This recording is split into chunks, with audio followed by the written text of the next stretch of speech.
Hoje eu queria dar continuidade à nossa série sobre a missão da igreja, onde nós estamos desde o início de julho, do primeiro domingo, falando sobre o que é a igreja, sobre o que é a missão da igreja, qual é a missão da igreja, como nós fazemos isso. E nesses dias todos, nessas últimas semanas, nós temos aprendido a respeito da igreja e da missão dela. Sobre por que a igreja é a igreja? Por que nós somos chamados igreja, E tudo isso tem relação aos pormenores do chamado de Deus para nós que somos os seus filhos, para nós que somos parte desse ajuntamento, como nós ouvimos esses dias, parte da eclesia, parte daqueles que foram chamados para fora da realidade desse mundo e colocados num novo lugar, numa nova dimensão, num novo ambiente que faz parte da igreja.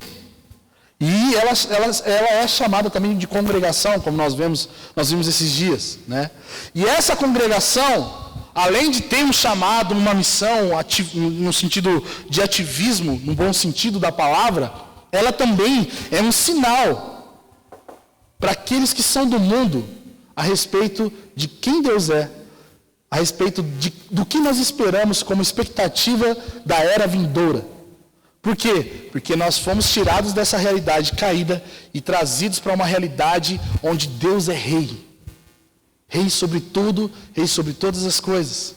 Então a igreja, um dos papéis da igreja é justamente mostrar essa realidade para o mundo, expressar essa realidade e revelar a pessoa de Deus e tudo aquilo que nós esperamos sobre quem Deus é, sobre aquilo que Ele vai fazer. E além de nós sermos essa expressão da realidade de Deus, nós também somos testemunhas de quem Deus é. E testemunhas tanto no sentido de que nós falamos quem Deus é, como também nós estamos dispostos a morrer, a ser mártires, por causa que nós somos filhos de Deus. Pela causa que nós congregamos, pela causa que nós estamos aqui. Eu e você, nós não estamos aqui, não porque não tínhamos nada para fazer no domingo à noite. Nós estamos aqui porque Ele nos chamou. Ele nos atraiu a esse lugar. Ele nos amou e nos tirou do mundo caído e nos trouxe para a sua igreja, para a sua casa. Ele nos trouxe para a realidade do seu reino. E porque Ele trouxe, nós estamos aqui. Nós estamos aqui congregados. Nós somos a congregação dos santos que foram comprados pelo Cordeiro de Deus. Nós somos aqueles que Deus olhou e falou: esse eu quero para mim. E Ele quis e Ele foi até nós e nos buscou. E nos trouxe agora para perto dEle.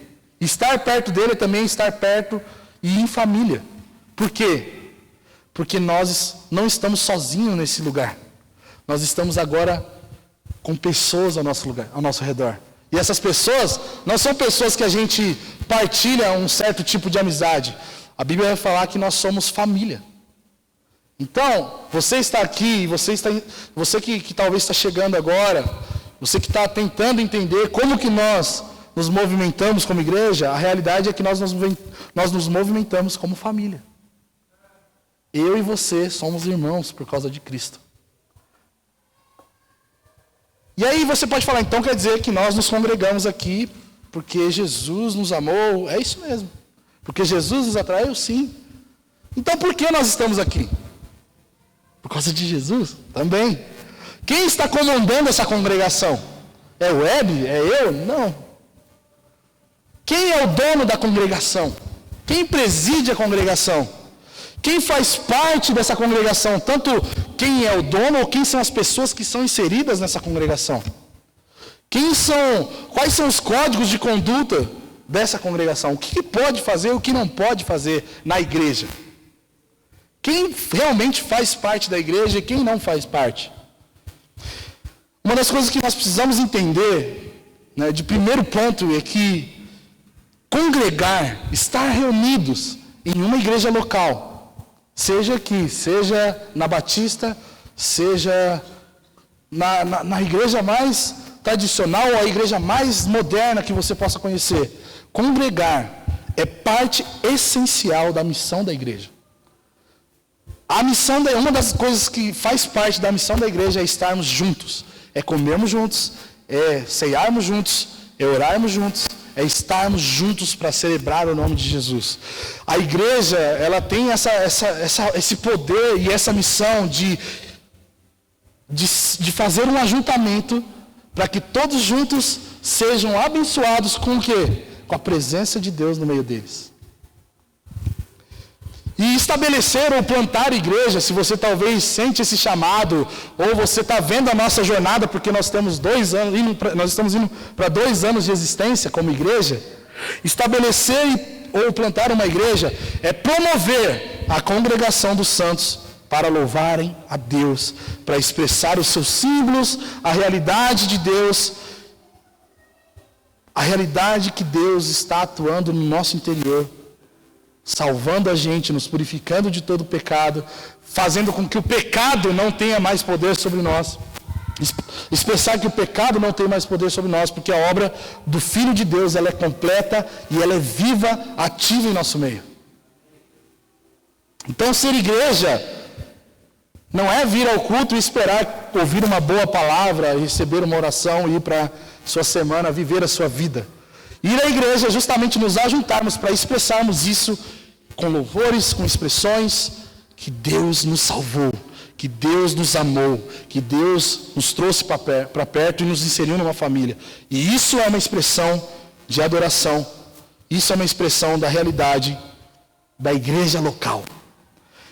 Só que quando a gente fala sobre missão, a primeira coisa que eu e você podemos pensar é que missão é eu ir para a África cuidar das crianças órfãs.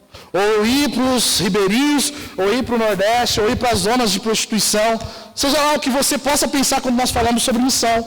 Eu quero dizer para você que missão, ela deve sempre culminar em igreja local. Não existe missão sem igreja local. Só que toda missão, seja na África, seja no Nordeste, seja com prostitutas, seja com o que você pensa, deve culminar numa igreja local. Uma igreja que abrigue essas pessoas, que cuide dessas pessoas, que pastoreie essas pessoas, que discipule essas pessoas, para que essas pessoas, juntas, expressem a realidade do que Deus está fazendo na vida delas. Então, o que significa congregar? O que é congregar? Quando a gente vai para o dicionário, a gente vê que congregar é justamente isso. É fazer ficar ou ficar junto. É juntar-se, é se reunir, é convocar pessoas para estar próximas, para estar em assembleias solenes, ajuntamentos solenes, é unir-se intimamente. Não está falando de você me abraçar aqui e quando você passa daquela porta, você não sabe quem eu sou e eu não sei quem você é. A realidade de congregar é justamente nós sabermos os nossos problemas. É sabermos o que mais um gosta e o que menos ele gosta. É sabermos das nossas dificuldades e das nossas alegrias. Congregar, na sua etimologia, significa reunir em rebanho. Nós somos o rebanho do bom pastor. Nós somos as ovelhas perdidas que ele foi atrás. E ele nos ajuntou no seu aprisco. Nunca fez tanto sentido só um cordeirinho, Jesus é meu pastor. Ele é o pastor que nos ajuntou, nos agrupou e nos chamou de igreja. Seja você branco, seja você negro, pardo, seja você homem, mulher, criança, adulto, velho, você é uma ovelha que Jesus capturou e trouxe para a família dele, para o rebanho dele. Então, congregar significa isso. Em outras palavras, podemos dizer que a congregação dos santos, que é a igreja, é um ajuntamento solene de crentes que creem em Jesus e que ele também faz com que seja parte do seu corpo, membros do seu corpo. Nós somos também aquilo que Paulo chama de corpo de Cristo. Então, nós somos o dedão de Jesus, nós somos o dedinho de Jesus, nós somos a unha de Jesus, nós somos os pelos de Jesus, nós somos as partes mais desonradas de Jesus. Algumas pessoas são, mas todos nós fazemos parte do corpo de Jesus. Ele nos inseriu nessa realidade. Quando nós vamos para a Bíblia, falando sobre congregação, sobre igreja, sobre o que é ser igreja, o que a Bíblia fala sobre igreja, e especificamente sobre o que Jesus fala sobre a igreja, nós não vemos muitas referências bíblicas. Os evangelhos, eles tratam de assuntos muito importantes referentes à vida cristã, como o Sermão do Monte fala, como outras passagens que Jesus ensina sobre fé, sobre amor ao próximo, sobre divórcio, sobre vários aspectos que Jesus fala. Mas quando nós vamos falar sobre igreja, o que Jesus falou sobre igreja? Nós só encontramos duas passagens. Duas passagens que Jesus fala sobre igreja. E elas estão em Mateus. Eu queria que você abrisse sua Bíblia em Mateus 16.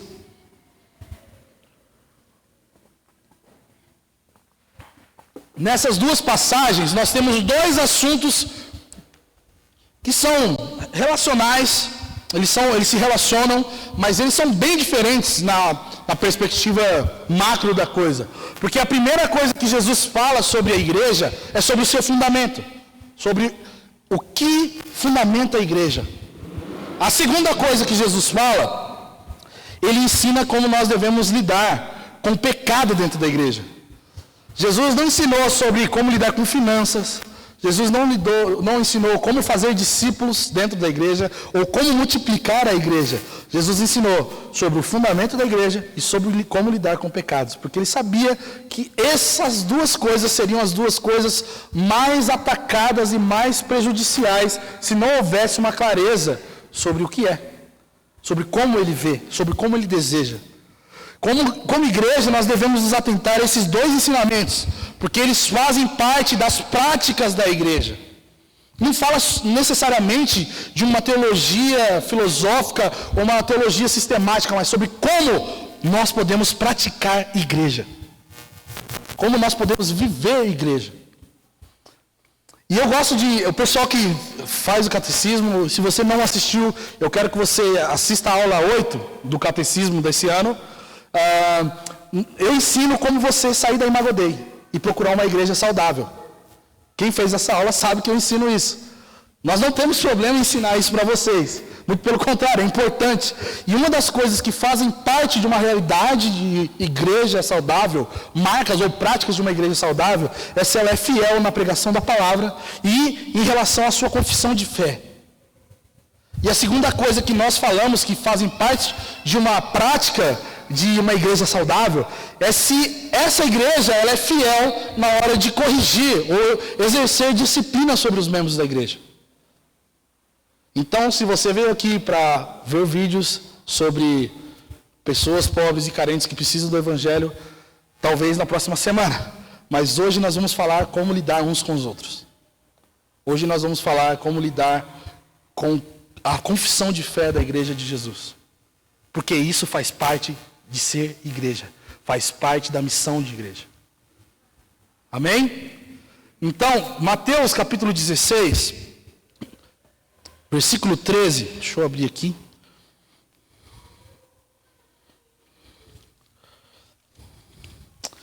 Mateus 16, versículo 13. Vai dizer assim: tendo chegado às regiões de Cesareia de Filipe, Jesus perguntou aos discípulos: quem os homens dizem ser o Filho do Homem? Eles responderam: alguns dizem que é João Batista, outros Elias, outros Jeremias ou alguns dos profetas. E Jesus lhes perguntou: mas vós, quem dizeis que eu sou? Respondeu Simão Pedro: tu és o Cristo, o Filho do Deus vivo. E Jesus lhe disse: Simão, Bajonas, tu és bem-aventurado, pois não foi carne e sangue que te revelaram isso, mas meu Pai que está no céu. E digo-te ainda que tu és Pedro, e sobre esta pedra edificarei a minha igreja, e as portas do inferno não prevalecerão contra ela. Eu te darei as chaves do reino do céu. O que ligares na terra terá sido ligado no céu, e o que desligares na terra terá sido desligado no céu. Uma coisa que a gente precisa olhar, e eu quero deixar isso bem pincelado, bem rápido, é que o Evangelho de Mateus, ele foi escrito para judeus. E o propósito do Evangelho de Mateus era ser um manual para treinar novos convertidos. Era para cristãos que tinham acabado de sair do jugo do farisaísmo e se convertido a Jesus. Eles perguntavam: o que eu posso saber sobre esse rabi? O que eu posso aprender sobre esse mestre que vocês tanto falam? Então os primeiros cristãos entregavam para esse irmão o Evangelho de Mateus. Toma, leia o Evangelho de Mateus, aprenda sobre Jesus, conheça a história de Jesus e faça jus àquilo que você aprendeu no Evangelho de Mateus, porque você não vai encontrar em outra passagem tantos detalhes do Sermão do Monte em outros evangelhos como em Mateus. E você não vai encontrar em outros evangelhos como Marcos, Lucas ou João esse texto específico falando sobre igreja. Mateus foi o discípulo de Jesus que se empenhou em trazer o entendimento do que é ser igreja para os primeiros cristãos. E aí, quando nós falamos sobre isso, nós precisamos entender que Mateus estava querendo ensinar os primeiros cristãos e nós o que é congregar, o que é a igreja. E aí, a primeira coisa que ele fala é que a igreja ela é fundamentada sobre uma afirmação, mas não uma frase, um slogan, mas uma realidade. E a realidade da confissão que Pedro faz, que Cristo é o Filho do Deus vivo. Essa confissão pode ser só uma frase de efeito para alguns, e talvez até para Pedro, que não tinha talvez tanta clareza do que ele estava querendo dizer. Mas ele foi aquele que Deus usou para trazer a realidade do fundamento da igreja para nós. Que Cristo é Deus.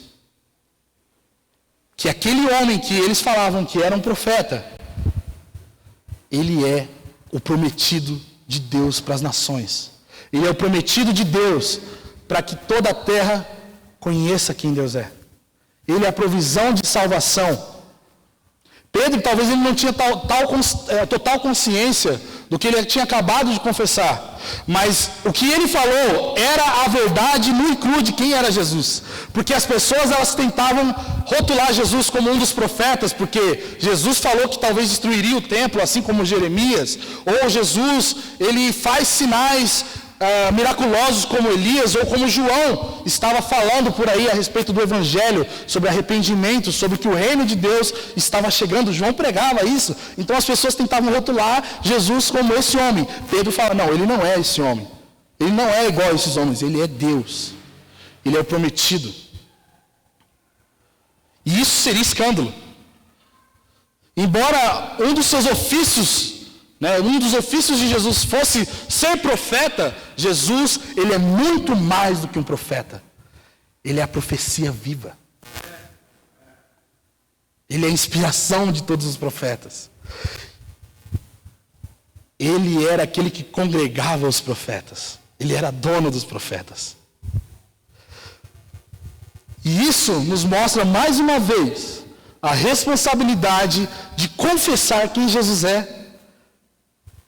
E de que essa confissão não está nas mãos do homem, porque quem promoveu a revelação de que Jesus era o Filho de Deus, não era a amizade que Pedro tinha com Jesus, mas a revelação de Deus para Pedro.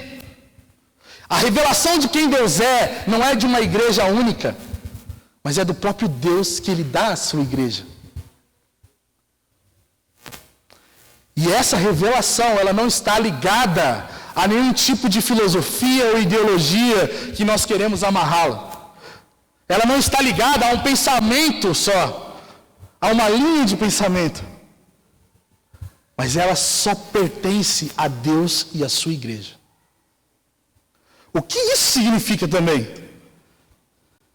Que ela não pode ser apropriada por qualquer outra instituição ou pessoa que não seja parte da igreja de Jesus.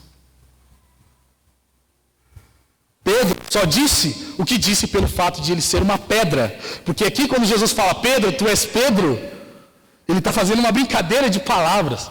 Pedro, você é uma pedra que está inserida na pedra principal, que está sendo ajuntada à pedra principal. O que é a pedra principal? Cristo, o Filho de Deus vivo. Cristo, o Filho de Deus vivo, é a pedra de esquina, a pedra angular, aquela que une todos para perto de si. Aquele que faz com que o pobre e o rico estejam na mesma mesa e não tenha diferença, porque o que une eles não é o status social, é Cristo.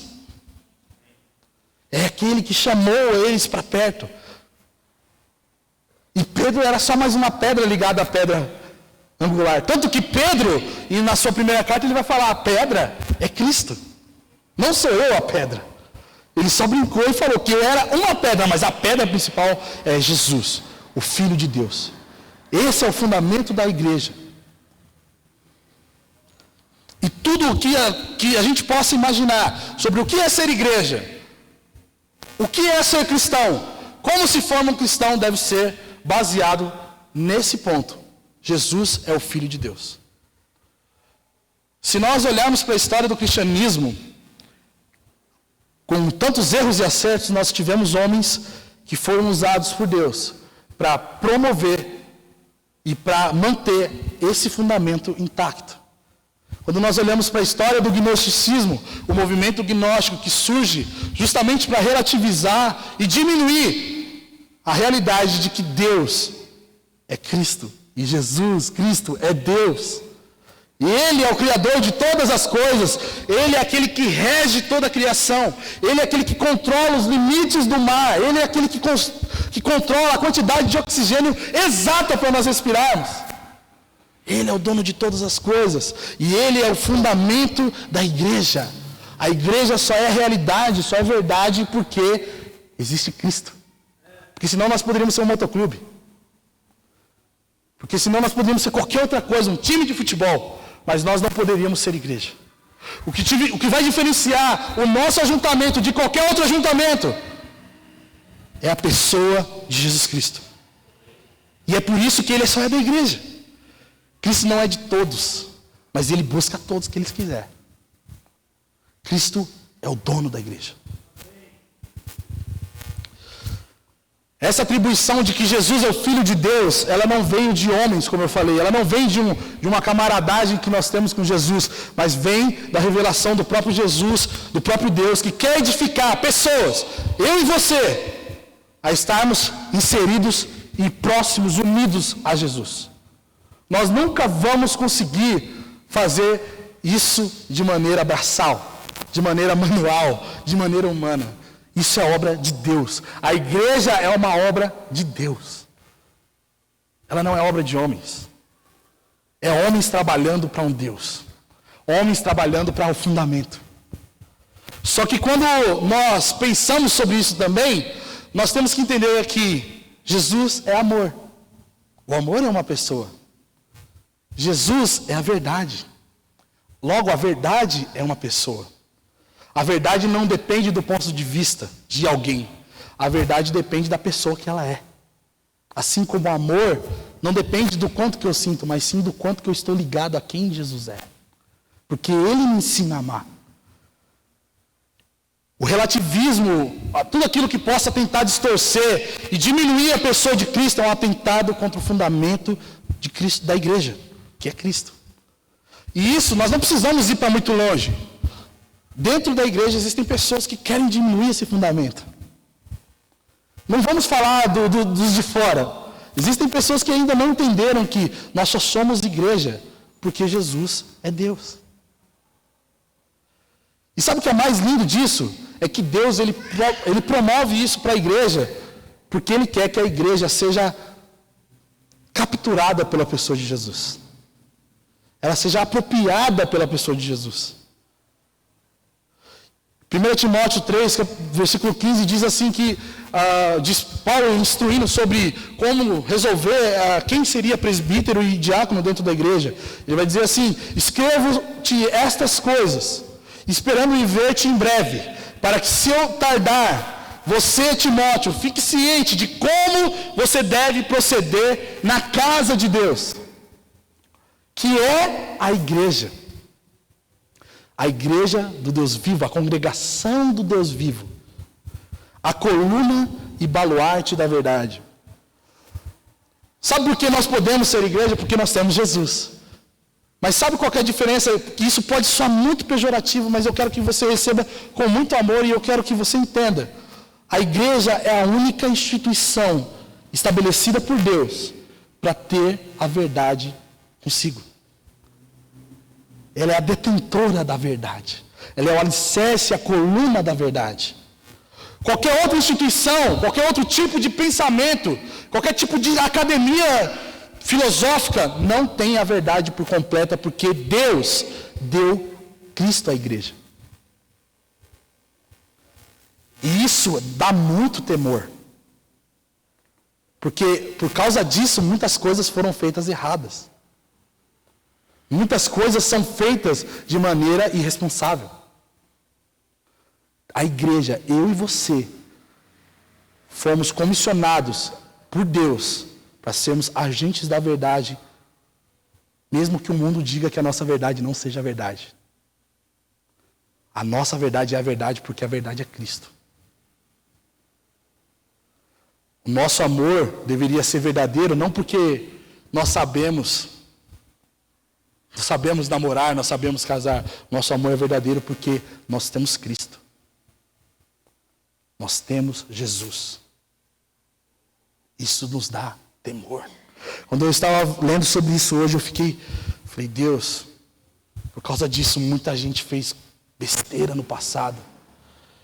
Que o Senhor guarde em nós aqui hoje, de nós não fazermos os erros que nossos irmãos cometeram no passado. É por isso que Jesus diz a Pedro que uma das pedras vivas, que é Pedro, que ele teria as chaves do reino de Deus. Porque Deus estava confiando poder, autoridade à igreja. Deus, Jesus, olha para Pedro e fala, você terá as chaves do reino. Ele não estava sendo filosófico, não estava forçando a barra, ele estava falando de uma realidade que todo cristão tem. Autoridade e poder para falar em nome de Jesus. Autoridade e poder para falar em nome de Jesus e os demônios ficarem com medo. Autoridade e poder para definir coisas entre certa e errada e as pessoas ficarem pesarosas porque Deus que deu essa autoridade, não foi homens. Logo, todo tipo de debate ideológico que a igreja enfrenta, se não for partindo da posição de que Cristo é o dono da verdade, ela já perdeu. E nós precisamos voltar a isso urgente, gente. A igreja que é fiel, a pedra angular é a Cristo.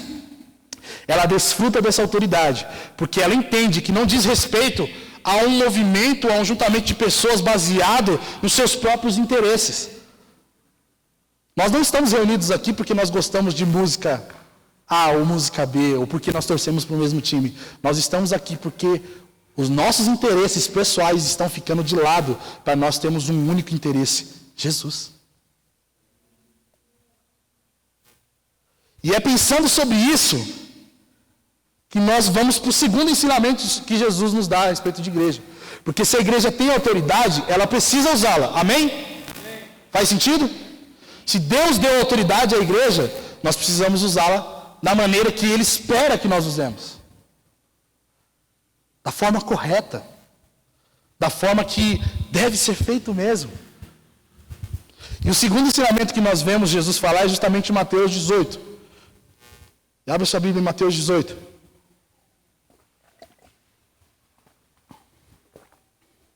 Essa autoridade que Jesus partilha com Pedro, por mais que seja pesaroso para nós, é uma realidade que nós temos. É justamente de nós, como igreja, entendemos que alguém faz parte do reino de Deus, e por isso ela é aceita dentro do reino de Deus, porque nós, como igreja, entendemos isso. Ou se nós entendemos, mediante o que Jesus é, baseado no fundamento de Jesus, e sobre a sua ética, e sobre os seus ensinamentos, que fulano não faz parte do reino de Deus, essa pessoa não faz parte do reino de Deus. Isso não é para nós sairmos daqui hoje falando, fulano está desligado. Isso é para nos dar temor. Temor a Deus. Temor em relação a como nós lidamos com as pessoas. Temor em relação a como nós podemos expressar a nossa fé. Como nós devemos expressar a nossa fé. Agora em Mateus 18, versículo 15, Jesus diz assim: se teu irmão pecar contra ti, vai a sós com ele e repreende-o. Se te ouvir, ganhaste teu irmão. Mas se ele não te ouvir, leve ainda com você mais uma ou duas testemunhas, para que toda palavra se confirme pela boca de 2 ou 3 testemunhas. Se ele se recusar a ouvi-las, dize-o a quem? O que está escrito aí? Dize-o à igreja. E se também ele se recusar a ouvir a igreja, considera-o gentil e publicano. Em verdade vos digo, tudo quanto ligardes na terra terá sido ligado no céu, e tudo quanto desligardes na terra terá sido desligado no céu. Ainda vos digo mais, se 2 de vós na terra concordarem em pedir acerca de qualquer questão, isso lhe será feito por meu Pai que está no céu. Pois onde 2 ou 3 se reúnem em meu nome, ali estou no meio deles. Então, vamos lá. Como eu falei, a primeira vez que nós vemos Jesus falar à igreja, Mateus 16, Jesus falando, olha, o fundamento é, eu sou Deus, eu sou o Filho de Deus, eu sou a pedra de esquina da igreja, eu sou o fundamento da igreja. A segunda coisa que ele fala sobre igreja é problemas. É como lidar com problemas na igreja, como lidar uns com os outros. Eu não sei se vai ser constrangedor demais, mas eu vou levantar minha mão. Quantos de nós aqui já foi colocado de banco na igreja?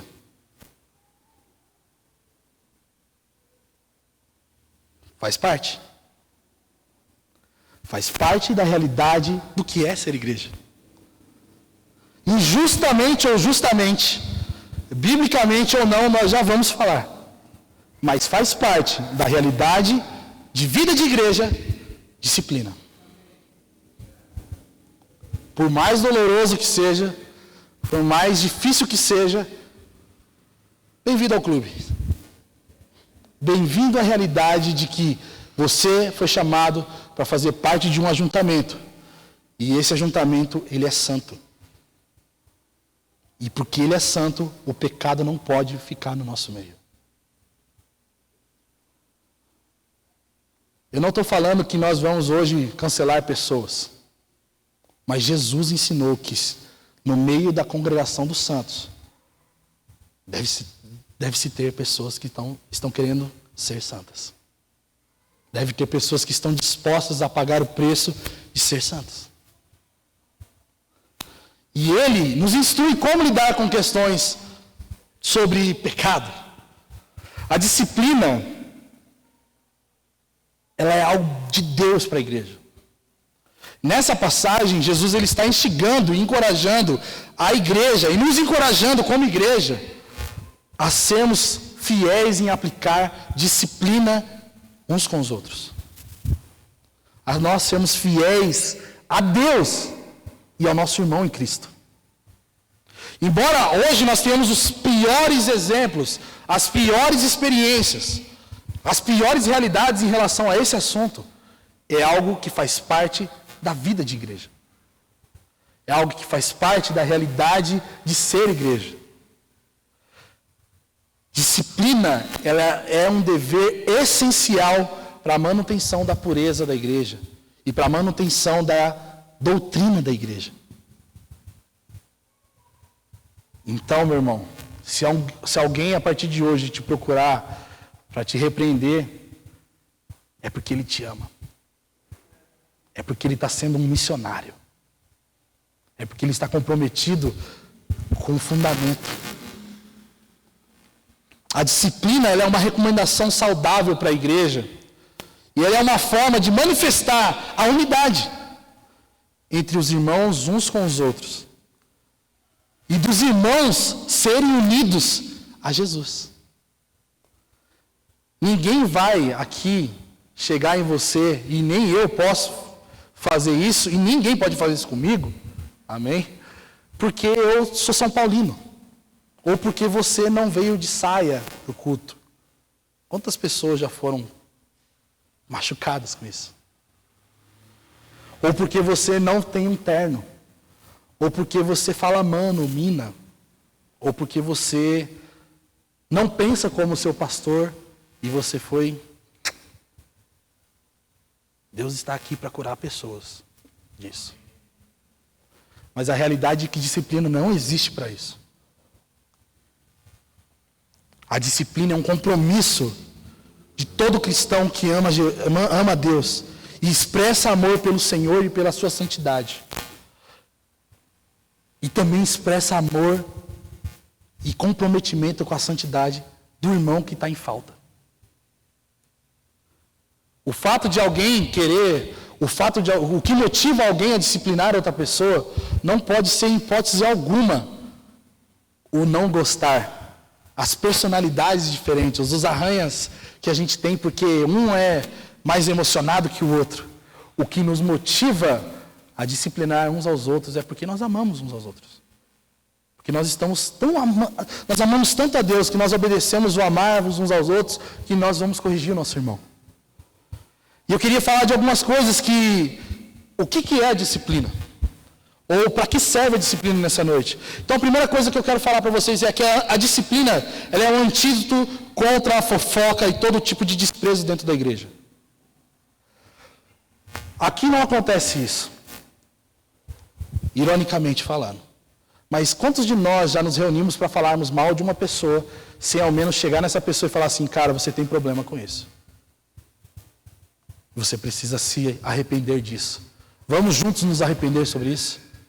É muito mais fácil nós nos reunirmos para falarmos do problema da pessoa, falarmos como ela age, como ela nos ofende, como que é ofensivo o estilo de vida dela, as condutas dela, mas nós não estamos comprometidos em chegar e falar para ela o quanto isso é danoso para ela, para nós e para o corpo de Cristo. Isso também é pecado, gente. Isso é problema, isso é câncer dentro da igreja. E nós precisamos nos levantarmos em amor para disciplinar pessoas justamente para ir contra essa falsa moralidade que existe dentro da igreja. Nós precisamos estar empenhados em amar uns aos outros. Que se vocês verem eu em pecado, vocês terem a autoridade dada pelo próprio Jesus para me corrigirem. E vocês, se eu ver vocês em pecado, eu vou corrigir vocês, mas não porque eu tenho autoridade, mas porque eu amo vocês. Porque Jesus é o fundamento da igreja.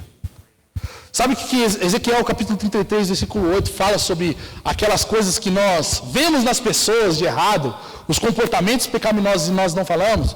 Deus está falando para Ezequiel, se eu disser ao ímpio, o ímpio certamente morrerás, e tu não falares para dissuadir o ímpio do seu caminho, ou seja, o profeta recebeu o recado de Deus de que o ímpio vai morrer, e ele não fala, ou só observa, ou só comenta com outras pessoas, o ímpio vai morrer, ó, ele está lascado, ó. Deus vai dizer assim que esse ímpio morrerá na sua maldade. Ele vai morrer no pecado e na sua impiedade. Mas eu, o Senhor, condenarei você que ouviu de mim que ele iria morrer e você não avisou ele. Eu culparei você da morte dele. Todas as vezes que nós vemos um irmão em pecado e nós não vamos lá conversar com esse irmão em pecado, nós somos culpados do pecado do irmão assim como ele é. Nós precisamos abraçar a disciplina como uma prática missional da igreja, gente. A segunda coisa que nós vemos é que não existe disciplina se não houver pecado. O que isso significa?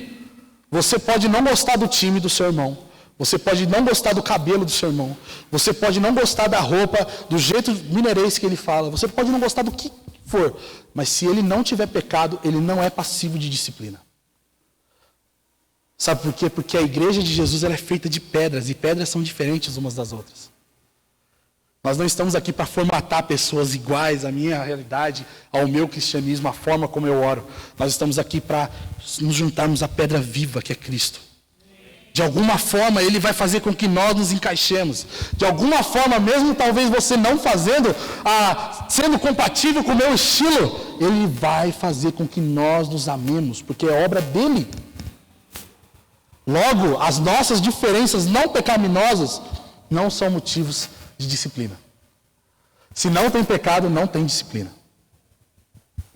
Outra coisa que é muito importante é que não existe disciplina sem amor. Hebreus fala que Deus ama, e porque Ele ama, Ele corrige. A base de toda disciplina, a base de todo banco deveria ser o amor. A base de toda correção dentro da igreja deve ser o amor. deve ser movimentada pelo que Jesus está dizendo no versículo 15. Se ele te ouvir, você ganhou o seu irmão. Não diz respeito de você ganhar uma discussão, de você estar certo e o irmão estar errado. Diz respeito a você ter o coração desse irmão mais próximo de você, porque você está sendo intencional em se aproximar dele e tirar ele dessa zona de pecado. Se todas as nossas discussões e problemas fossem resolvidos na base do amor, muita gente não se feria dentro da igreja. Muita gente não teria problema em ouvir sobre disciplina, como muitos de nós aqui estamos sendo talvez desafiados e desconfortáveis com essa realidade.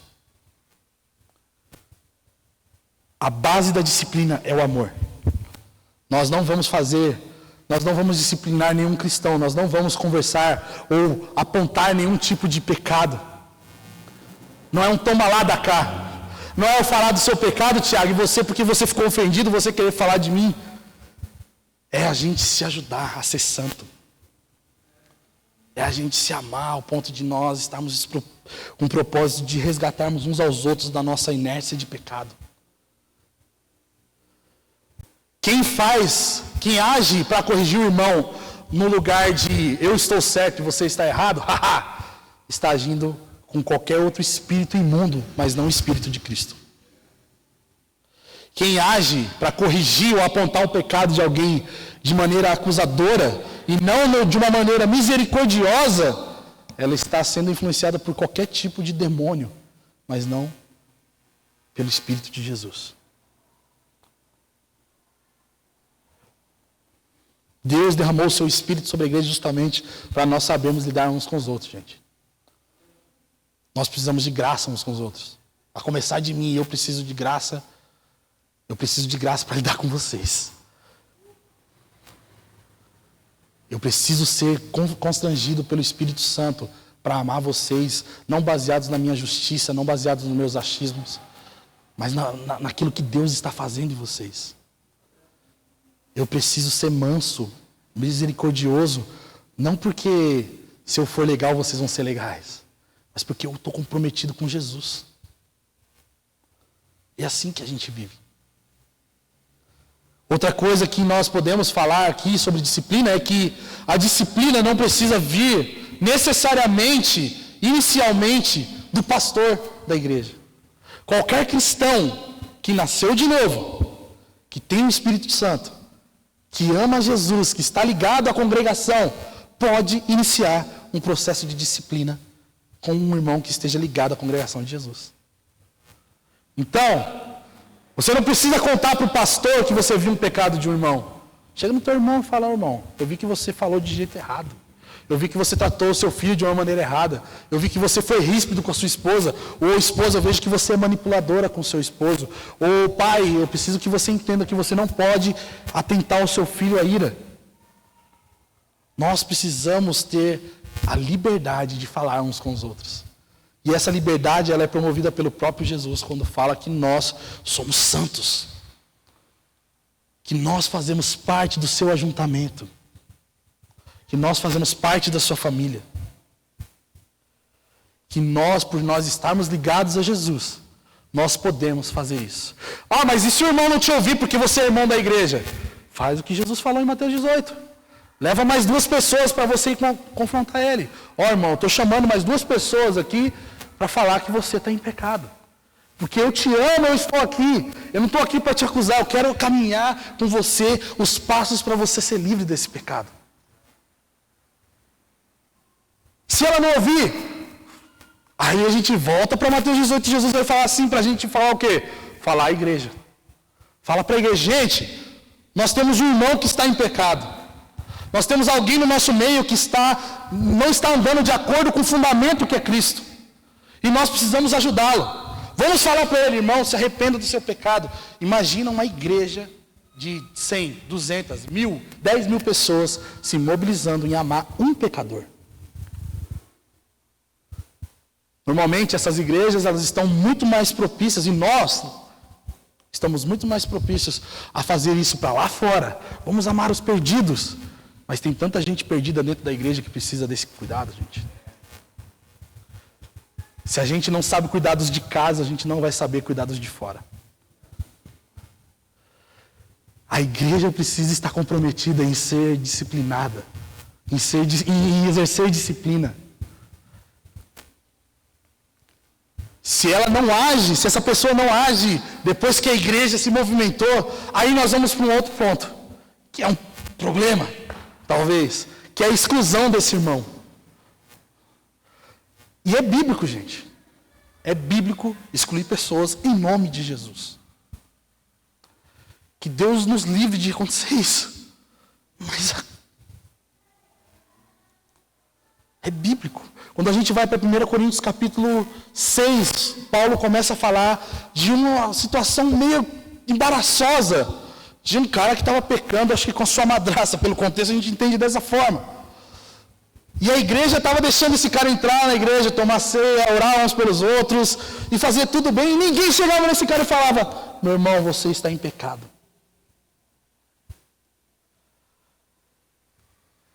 Isso mostra o quanto talvez, muitas das vezes, nós como igreja não estamos ligados ao fundamento. Se Deus é santo, e Ele mora na igreja, dentro da igreja é o lugar onde pessoas cada vez mais estão sendo santificadas. E deve ser o lugar onde as pessoas são constrangidas a serem santas. Isso não diz respeito à acusação de você peca diferente de mim, mas diz respeito a você precisa ser santo, porque o Deus que mora no nosso meio é santo. O Deus que nos chamou do império das trevas é santo. E porque você talvez não vive de acordo com essa realidade, a igreja de Jesus, os irmãos, o presbitério dessa igreja local, ela pode chegar a dizer: tchau, nós te desligamos da igreja. Com muito amor e temor. Só que o desligar da igreja é o que muita gente faz sem passar por todas as etapas do ensino de Jesus sobre disciplina. Você pisou no cocô, você está fora da igreja. Porque você pisou no cocô. Só que o que Jesus está ensinando aqui, que não é uma sentença de que essa pessoa nunca mais possa voltar à comunhão dos santos. Mas é um incentivo também à igreja a considerar ele como gentil ou publicano, como diz ali no versículo 17. E o que significa considerar alguém gentil ou publicano? É marcar essa pessoa e cancelar essa pessoa para que ela nunca mais seja parte do corpo de Cristo? Não.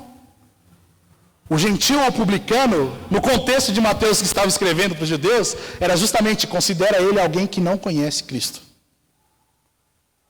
E porque ele não conhece Cristo, você precisa pregar o evangelho para ele. Você precisa amá-lo. Você precisa ir lá e não mais tratar ele como: você está em pecado, mas existe um Deus que perdoa o seu pecado. Não existe pecado imperdoável diante dos olhos do Senhor, a não ser a blasfêmia contra o Espírito Santo.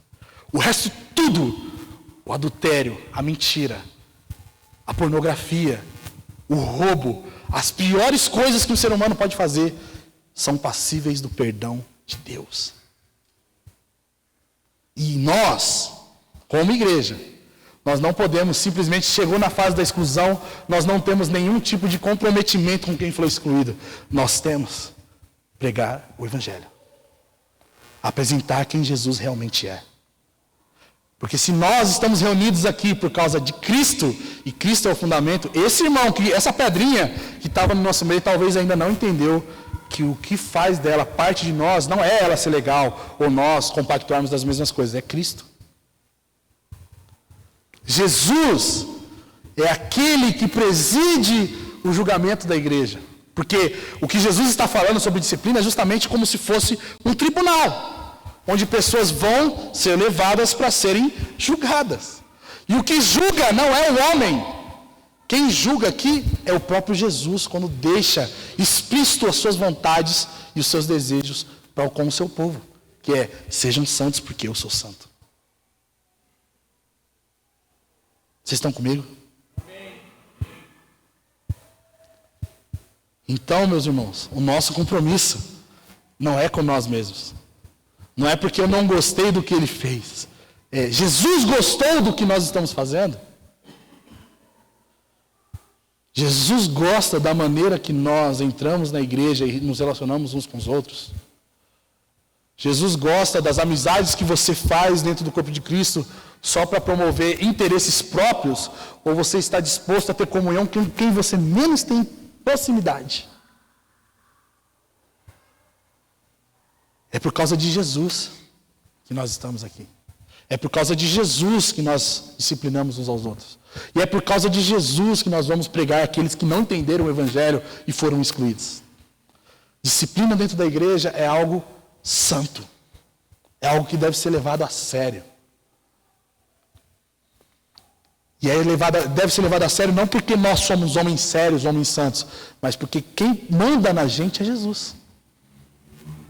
Jesus é aquele que está no meio de 2 ou 3 quando estão reunidos no nome dele. Jesus é aquele que nós entronizamos nessa noite. Porque quem manda nesse lugar não são homens. Quem manda nessa igreja não são homens, é Jesus. Se nós começarmos a construir essa consciência, nós teremos momentos de louvores incríveis, porque nós não estamos cantando músicas legais, nós estamos cantando para alguém que está sentado aqui. Aquele que está entronizado no meio dos louvores do seu povo. Quando nós viemos à igreja, nós não estamos aqui para assistir alguém contar algumas histórias e umas piadas, fazer você rir um pouquinho, depois você chorar, e você se sentir bem e você ir para sua casa. Eu nem sou bom de piada. Mas Ele está trazendo você aqui, para que você contemple quem Ele é. Para que quando você o vê, você seja constrangido pela santidade dEle.